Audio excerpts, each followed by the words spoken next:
오늘 우리는 중고등부 부서에서 주관하는 금요 중보 기도회로 드립니다. 이 시간에는 요나의 이야기를 통해 왜곡된 정체성을 바로잡아라 라는 제목으로 함께 말씀을 나눠보려고 합니다. 자, 이 말씀은 제가 수련회 때 그대로 나누지는 않을 거예요. 이 얘기는 뭘까요? 여기 나온 우리 중고등부 친구들은 다 수련회에 나와야 된다는 거예요. 자, 아까 숫자 체크했어요. 17명이더라고요. 17명.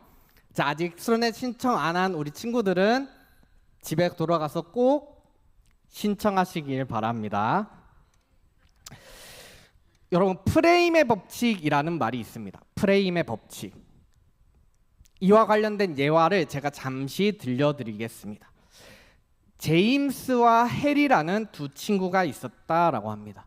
제임스와 해리. 이 중에서 제임스라는 한 사람이 해리에게 이러한 질문을 던집니다.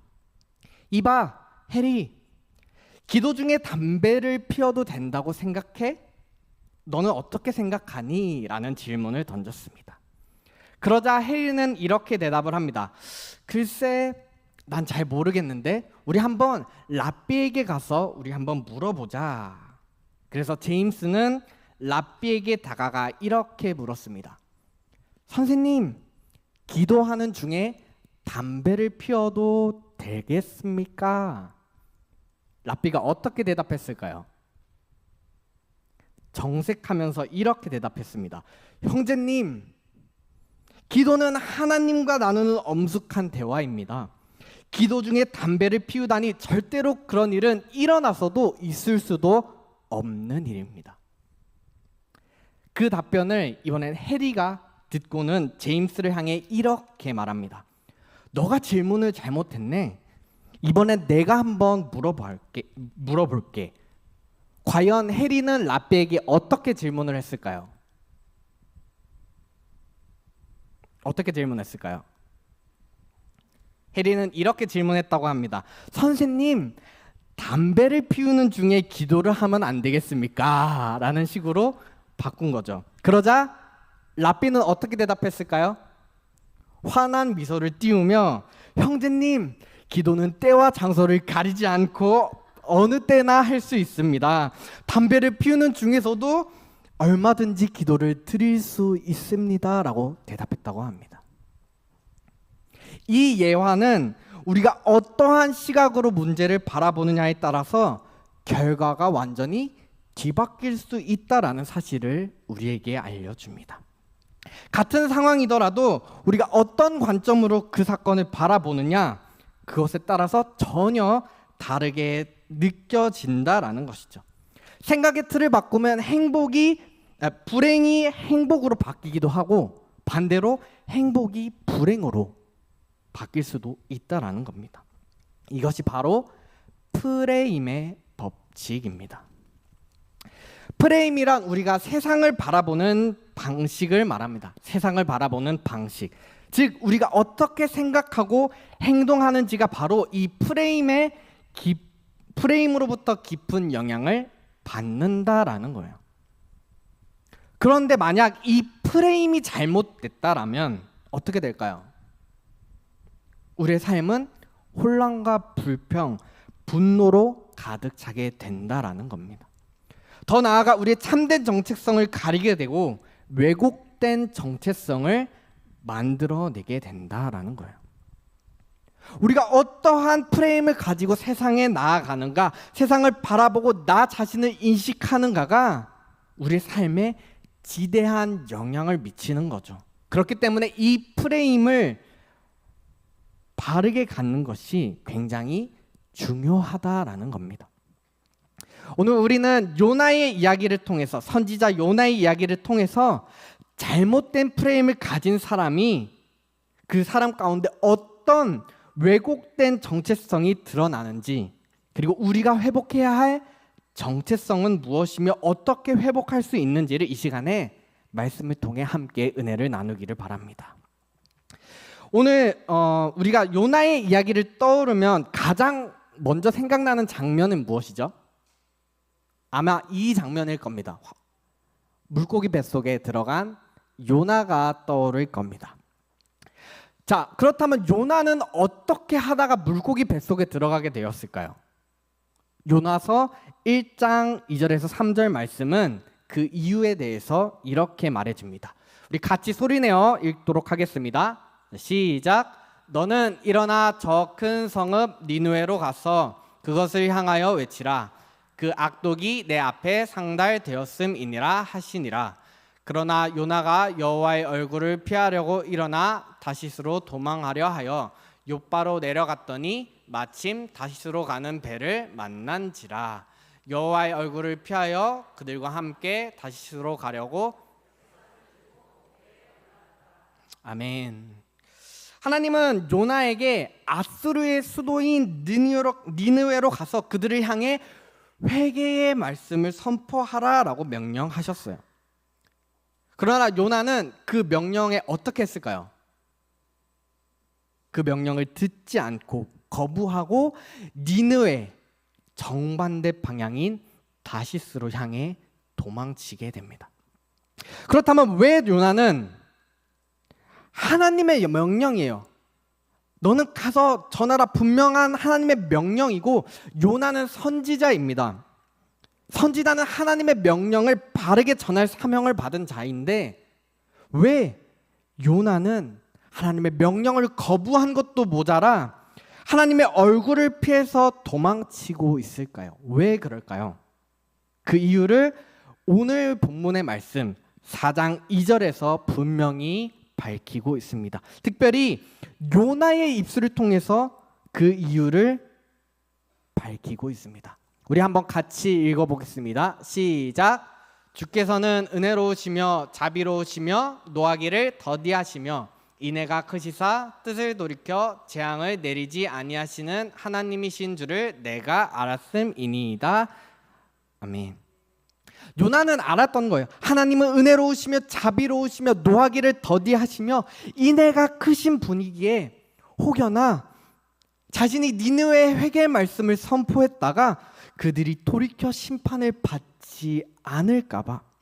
왜냐하면 니느웨는 이스라엘의 적국이에요. 적이었어요. 요나가 생각하기에 니느웨는 반드시 심판을 받아야 마땅한 나라라고 생각했던 거예요. 그래서 혹여나 그들이 심판에서 면하게 될까 봐 두려웠던 겁니다. 그래서 하나님의 뜻을 거스르고 다시스로 도망을 쳤던 거예요. 그러나 그의 이러한 행동과 특별히 기도는 민족적 편견이라는 잘못된 프레임에 갇혀서 하나님의 보편적인 그 사랑을 거부하는 왜곡된 정체성의 모습을 드러내 보인다라는 거예요. 이것이 바로 우리가 경계하고 버려야 할 모습이라는 겁니다. 그 왜곡된 정체성의 모습들을 이 시간 두 가지 측면에서 함께 살펴보려고 합니다. 첫 번째는 나 중심의 사고입니다. 요나는 철저히 나 중심의 사고에 갇혀 있었어요. 요나서 4장 2절 3절의 요나의 기도를 보게 되면 문장의 주어가 요나 자신을 가리키게 된다라는 것을 우리가 발견하게 됩니다. 여호와여, 내가 고국에 있을 때 이러하겠다고 말씀하지 아니하였나이까? 그러므로 내가 빨리 다시스로 도망하였습니다. 나는 알고 있었습니다. 하나님 당신이 그런 분이시라는 것을. 그러니 이제 내 생명을 거두어 가옵소서.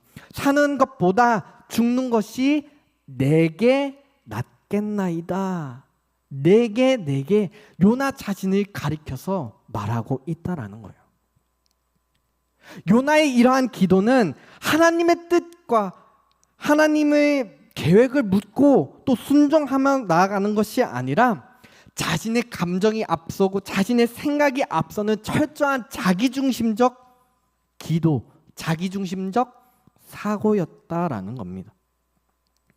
이러한 나 중심의 정체성을 가진 사람들의 대표적인 모습은 나를 위한 신앙생활을 한다는 거예요. 하나님, 나 잘 되게 해주세요. 하나님, 내 뜻대로 해줄 거죠. 안 그러면 하나님, 나 싫어하는 줄 알 거예요. 마치 알라딘, 여러분 알라딘 아시죠? 알라딘에 나오는 그 요술램프의 지니인 양 하나님은 그저 우리의 소원을 들어주시는 분으로 여겨버린다라는 거예요. 기도의 목적이 하나님의 영광을 드러내기 위함이 아니라 오직 나를 위해 내 뜻을 이루기 위해 있는 그러한 이기적인 신앙생활의 일부분밖에 되지 않는다라는 거예요. 이러한 요나의 자기중심적 사고는 이스라엘 백성만이 하나님의 선민이라는 우월주의로 이어지게 됩니다. 감히 이방인 너희 니느웨, 그것도 이스라엘을 오랫동안 괴롭혔던 너희 니느웨가 심판을 면하게 된다고? 그거는 도저히 용납할 수도 없고 있을 수 없는 일이라고 요나는 생각했던 것입니다. 그의 마음속에는 우리는 특별해, 우리는 선택받은 백성이야, 그러나 너희 니느웨는 아니야, 이러한 잘못된 정체성이 깊이 자리 잡고 있었다는 겁니다. 그러나 성경은 그렇게 말하지 않는다는 거예요. 베드로 후서 말씀은 이 진리를 분명하게 말해줍니다. 우리 한번 같이 읽어보겠습니다. 베드로 후서 3장 9절입니다. 시작. 주의 약속은 어떤 이들이 더디다고 생각하는 것 같이 더딘 것이 아니라 너희를 대하여 오래 참으사 아무도 멸망하지 아니하고 다 회개하기에 이르기를 원하시느니라. 아멘. 이 말씀처럼 하나님은 그 니느웨조차도, 그 니느웨 사람들조차도 멸망하지 않고 다 회개에 이르기를 간절히 원하신다라는 거예요. 우월주의는 하나님의 크신 사랑과 구원 계획을 가로막는 왜곡된 시선이라는 것을 우리는 기억해야 합니다. 하나님 앞에서는 그 누구도 예외 없이 다 동일한 죄인입니다. 하나님의 은혜 없이는 아무도 아무것도 아닌, 그 누구도 아무것도 아닌 존재들이에요. 우리가 이 사실을 인정할 때 비로소 사랑과 긍휼의 마음으로 세상을 바라볼 수 있게 된다라는 것입니다. 두 번째는 남이 잘 되는 것을 견딜 수 없는 사고입니다. 요나는 니느웨의 멸망이 이루어지지 않자 매우 싫어하고 분노하기 시작합니다. 우리가 앞서 읽었던 베드로 후서의 말씀처럼 하나님은 아무도 멸망하지 않고 다 회개하기에 이르기를 원하시는 분이신데 요나는 니느웨가 잘 되는 꼴은 못 봐. 니느웨는 심판받아야 마땅해 라는 자신의 프레임에 갇혀 하나님의 뜻을 저버리고 있었다라는 겁니다. 이러한 마음은 우리 속에도 있을 수 있다라는 거예요. 다른 사람이 성공하거나 잘 되는 것을 보면서 정말로 진심으로 기뻐하고 축복하십니까? 왠지 모를 시기나 질투심이 올라온 거나 왜 저 사람은 잘 되지? 왜 나는 안 될까? 하는 그러한 비교의식, 그리고 남의 행복이 나의 불행처럼 느껴지지는 않습니까? 이러한 부정적인 프레임은 결국 피해의식으로 연결되게 돼요. 마치 내가 직접적인 피해를 입은 것 마냥 요나가 그랬어요. 견딜 수 없어 화를 내는 것도 모자라 3절에서 내 생명을 거두어 달라라고 말하기까지 합니다. 그런데 이러한 모습이 우리 속에도 있을 수 있다라는 거예요. 내 뜻대로 되지 않을 때, 내 계획대로 흘러가지 않을 때 왜 나에게는 이런 시련이 주어지는 거지? 나만 항상 손해보는 것 같고 세상은 나에 대해서만 불공평하다고 여기고, 이게 바로 피해의식에 사로잡힌 자의 모습이라는 거예요. 이러한 피해의식은 하나님의 선하심과 그분의 주권을 의심하게 만들고 우리의 삶을 혼란과 불평과 분노로 가득 채워버리게 된다라는 거예요.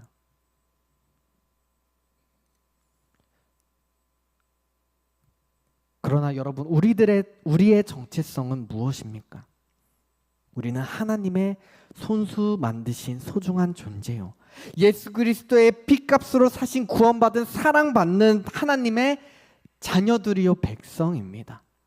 이것이 바로 우리의 가장 큰 가치이며 우리의 정체성은 바로 여기서부터 시작된다라는 거예요. 우리가 왜 존재하고 무엇을 위해 살아가야 하는가, 그 이유는 오직 하나님께 달려 있다는 것을 인정하는 거예요. 다시 말해, 내 인생의 주인은 내가 아니라 하나님이라는 겁니다. 우리가 이 참된 정체성을 깨닫고 인정할 때 비로소 우리의 삶의 태도나 방향성이 달라지게 돼요. 나의 만족을 위한 신앙생활이 아니라 하나님의 멋진 계획을 이루고 하나님께 영광이 되는, 하나님께 영광을 돌리는 삶으로 바뀌게 된다라는 겁니다. 그렇다면 우리는 이 왜곡된 정체성에서 어떻게 하면 벗어나 참된 하나님의 자녀라는 정체성을 회복할 수 있을까요? 우리가 앞서 말했던 프레임의 전환, 나의 시선을 하나님께로 옮기는 겁니다. 하나님은 요나의 분노 앞에서 그에게 매우 중요한 질문을 던집니다. 너가 성내는 것이 옳으냐? 이 질문은 단순히 요나의 분노를 꾸짖는 것이 아니라 그것을 넘어 요나에게 너가 어떤 관점으로 세상을 바라보고 있는가를 돌이켜보게 해주는 말이라는 거예요. 그리고 이어서 박넝쿨을 예비하셔서 요나의 잘못된 프레임을 깨뜨리시면서 하나님의 마음을 손수 가르쳐 주십니다. 우리 한번 요나서 4장 10절에서 11절 말씀을 같이 소리내어 읽어보도록 하겠습니다. 시작. 여호와께서 이르시되 하룻밤에 났다가 하룻밤에 말라버린 이 박넝쿨을 아꼈거든. 하물며 이 큰 성읍 니느웨에는 저울을 분변하지 못하는 자가 12만여 명이요 가죽도 많이 있나니 내가 어찌 아끼지 아니하겠느냐 하시니라. 아멘. 요나가 박넝쿨 하나 씻은 것을 그토록 분노하고 아까워했다면 하나님께서는 니느웨의 12만 명이나 되는 생명들을 아끼시는 것이 당연하지 않겠느냐라는 거예요. 하나님께서 우리에게 원하시는 참된 정체성은 바로 하나님의 시선으로, 하나님의 눈으로 세상을 바라보고 하나님의 마음으로 이웃을 사랑하며 하나님의 주권을 온전히 인정하는 것이라는 거예요. 우리의 참된 정체성은 하나님의 자녀로서 하나님의 마음을 품고 모든 영혼을 사랑하며 긍휼히 여기는 데 있다라는 겁니다. 사랑하는 성원교회 영가족 여러분, 우리는 모두 요나와 같이 잘못된 프레임에 사로잡혀 왜곡된 정체성으로 살아갈 때가 있을 수 있습니다. 우리의 경험이나 세상적 가치관이나 과거의 상처들이나 편견들이 우리의 눈을 가리우고 나는 누구인가라는 그러한 정체성의 혼란을 가져다 주기도 합니다. 그 가운데 우리는 나도 모르게 나 중심의 프레임에 사로잡혀 불평하고 분노하며 하나님의 크신 뜻을 분별하지 못할 때가 있을 수 있다라는 겁니다. 그러나 오늘 하나님께서는 요나에게 그렇게 말씀하셨던 것처럼 우리에게도 끊임없이 질문하시며 도전하십니다. 너가 성내는 것이 옳으냐? 너가 그렇게 생각하는 것이 옳으냐? 우리를 향한 이 질문은 단순히 하나님이 우리를 싫어해서가 아니라 우리를 더 올바른 길로 이끄시기 위해서, 올바른 프레임을 가지고 올바른 정체성으로 하나님의 자녀라는 정체성을 가지고 살아가도록, 나 중심의 사고를 벗어나 남을 미워하고 남을 시기 질투하는 그 왜곡된 정체성에서 돌이켜 사랑과 긍휼의 시선으로 세상과 나 자신을 바라볼 수 있는 그러한 시선을 갖기를 하나님께서는 원하신다라는 겁니다. 끝으로 저의 짧은 개인적인 이야기를 나누면서 말씀을 마무리 지으려고 합니다. 말씀을 준비하던 중 바로 어제입니다. 목요일에 있었던 일입니다. 저희 아버지로부터 카톡 하나가 왔습니다. 카톡 하면서 주연아, 주차 딱지 위반이 왔어. 8만 원 내야 돼 라는 카톡이 왔습니다. 굉장히 당황했어요. 이제 운전한 지 얼마 안 됐는데 와, 뭐 때문에 8만 원이나 내야 된다고? 알고 보니까 제가 6월 달에 이제 저희 학교 앞에 장애인 주차 구역이 있어요. 6월 달 동안에 이제 또 방학 기간이기도 하고 주말 기간에는 사람들이 찾지 않는 곳이고, 그래서 좀 가까운 쪽에 편하게 주차를 하고자 장애인 주차 구역에 이제 차를 주차를 해놨어요. 근데 그거를 누가 보고 신고해서 8만 원의 과태료가 나왔던 거더라고요. 그랬을 때 저는 어떤 생각이 들었을까요? 아, 내가 잘못했구나. 아, 내가 제대로 됐어야 됐는데, 이렇게 생각했을까요? 그러지 못했다는 거예요. 부끄럽게도 저는 제 속에서 화가 올라오기 시작했습니다. 와, 대체 누구야? 피차 어려운 상황인데 다 같이 어려운 상황 가운데 있는 전도사들인데 가뜩이나 사람들이 잘 오지 않는다면 분명히 전도사일 텐데, 다 같이 어려운 처지에 있는 그 전도사가, 아니 전화번호도 앞에 있는데 문자라도 남겨주던가 아니면 전화를 해서 얘기를 해주던가 하면 좋은데 이거를 신고를 넣는다고? 화가 나기 시작한 겁니다. 그런데 오늘 말씀을 준비하면서 깨닫게 됐어요. 아, 내가 바로 요나와 같은 사고를 하고 있구나. 아, 내가 요나였구나. 하나님의 선하심을 알면서도 나에게 닥친 어려움 앞에서는 나 중심적인 사고를 하고 있었던 거예요. 왜곡된 프레임에 사로잡혀서 그렇게 반응했던 거예요. 화를 내면서. 그 순간 제 안에 깊이 박힌 왜곡된 프레임이 있었다라는 것을 깨닫게 되었습니다. 요나가 니느웨를 향해서 하나님의 사랑을 자신의 왜곡된 시각으로 거부했던 것처럼 저 역시 나에게 닥친 그 작은 어려움 앞에서 내 감정이 앞서, 내 뜻을 앞서 분노하며 그렇게 사고했었던 것입니다. 사랑하는 성도 여러분, 우리 삶에도 이러한 일들이 벌어질 수 있습니다. 내 뜻대로 이루어지지 않고 뜻한 바대로 되지 않는 상황, 모든 것이 불공평하게 여기기도 하고, 그렇게 어려운 상황 가운데에서 우리는 먼저 나를 구원해 주신 하나님의 그 놀라우신 그 은혜를 바라볼 수 있기를 간절히 소망합니다. 내가 있는 곳에 하나님의 뜻이 있는 것이 아니라 하나님의 뜻이 있는 곳에 나 있기를 원합니다. 이러한 고백이 사랑하는 동원교회 영가족 모두의 고백이 될 수 있기를 간절히 소망합니다.